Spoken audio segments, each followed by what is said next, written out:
Hello and welcome to another video from the only channel that you need to not only survive the current apocalypse but actually enjoy it. And today's video is going to be the next part in our series about the calendar called Written in Stone. Today we're going to start talking about the plains of Dura. We're not going to be able to cover everything because the incident at the plains of Dura is all about the calendar. It's all about destroying Satan's worship system and teaching the nation, or us as a people actually, a lesson. So anyway, the entire account is about Nebuchadnezzar going into Israel, conquering it, and bringing back the people as well as their God. You see, not the God they were supposed to be worshiping, but their true God. And he brings them out onto the plains of Dura. Now, the reason this is such a big event is because in the entire history of the earth, for 3,000 years, kings had been trying to conquer the Promised Land with no success. In fact, the Promised Land is often called the decoration of kings because it's the thing that every king wants to put on his mantle. So, having done this, Nebuchadnezzar is extremely proud of himself, and he wants to force the Israelites to worship his God, but using their God. So he goes out into the plains of Dura, and he starts to stack the Israelites' God into a pile. Now, the God I'm talking about is gold, a lot of gold, bricks of gold. And where did this gold come from? I guess that's a question we have to answer to make this story make any sense. But the Bible tells us that Solomon, who was the king and who the Song of Solomon was about, is demanding every year that 666 talents of gold be paid to him. And the key phrase here is every year. So every year of his reign, they bring him 666 talents of gold, and that's the gold that Nebuchadnezzar is having stacked up out on what we call the plains of Dura. So he takes this gold, and they stack up the first year's worth. 666. And look, I need to tell you right now, whenever I make a video, I always say I'm going to tell you something that human ears have not heard in 2,000 years, and that is the case today. You are about to have what is known as an aha moment, if you have a free mind, a clear mind. And if you're still going to church, this is going to make you feel kind of bad, probably. I can't overemphasize how you have got to get doctrines out of your head if you want to have room to put truth in.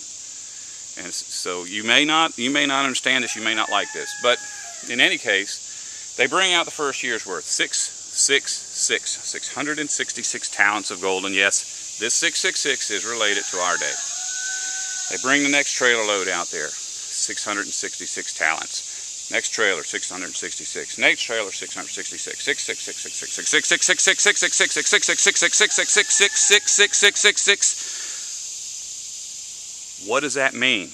How does that relate to the calendar?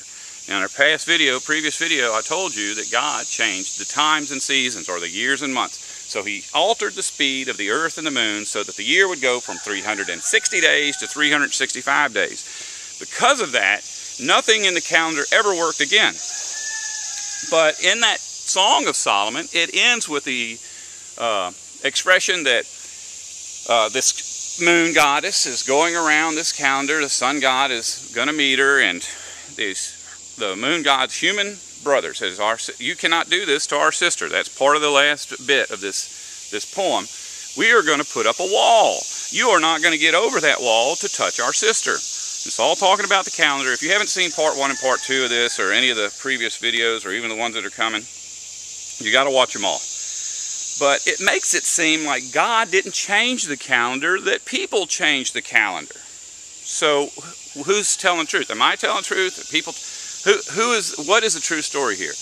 Well, along with this calendar, this universal calendar that Jehovah monitors, that he maintains, there was another calendar written on paper that he gave to his people. And those people were not allowed to stay in his land unless they stuck to the agreement. It's called the covenant. That's where we get the Ark of the Covenant. It's a written legal agreement. And in that written legal agreement, it said that every 6 days you were allowed to work if you wanted, but on the seventh day you absolutely had to rest. Something that most people don't understand, that is every bit as important as the 7-day Sabbath, is the 7-year Sabbath. Because the nation of Israel was commanded to rest every 7th year. See, a person could work 6 days and take a day off and feel like he provided for himself because he put away enough in the 6 days he worked to get him through the 7th day. But with a year, it's a little bit different. And it actually specified that you were not to do any work. You couldn't plant, you couldn't do anything. All you could do is get food that Jehovah provided for you over the course of the year. So that 7-year Sabbath was a constant reminder that Jehovah would provide for these people whether they worked or not. In the Garden of Eden, Adam and Eve were told to rest for all eternity. The Sabbath that he gave to the Israelites was simply, a halfway thing. You refuse to quit working, so I'll let you in my land, but you at least have to quit working 1 day a week, and you have to at least quit working 1 day a year. Remember what we said about Solomon. He demanded these taxes be paid every year. So were they obeying the 7-year Sabbath? No way. There's no way in the world they could accumulate 666 talents of gold to give to the king without doing something. So what Solomon had done, what the Jewish people had done, is they had changed the calendar from a 7-day calendar to a 6-day calendar. That day they didn't have to worry about obeying the Sabbath. And I'm just going to tell you, it's Monday, Tuesday, Wednesday, Thursday, Friday, and Saturday. Monday, Tuesday, and I know that Sunday's not the Sabbath, and Saturday's not the Sabbath, and Friday's not the Sabbath, and everybody wants to fight about that. But the reality is, 6 days a week they worked, and they started their week over. They didn't obey the Sabbath. So that's how the Jewish people and we have not obeyed the Sabbath. I mean, as human family, we have not obeyed God's command to rest forever.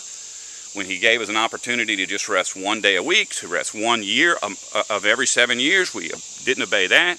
And so if we were not going to obey his Sabbaths, and we were going to change the paper calendar that he gave us, he was going to change the real calendar. And that's exactly what he did. If you don't want to survive, don't listen to me.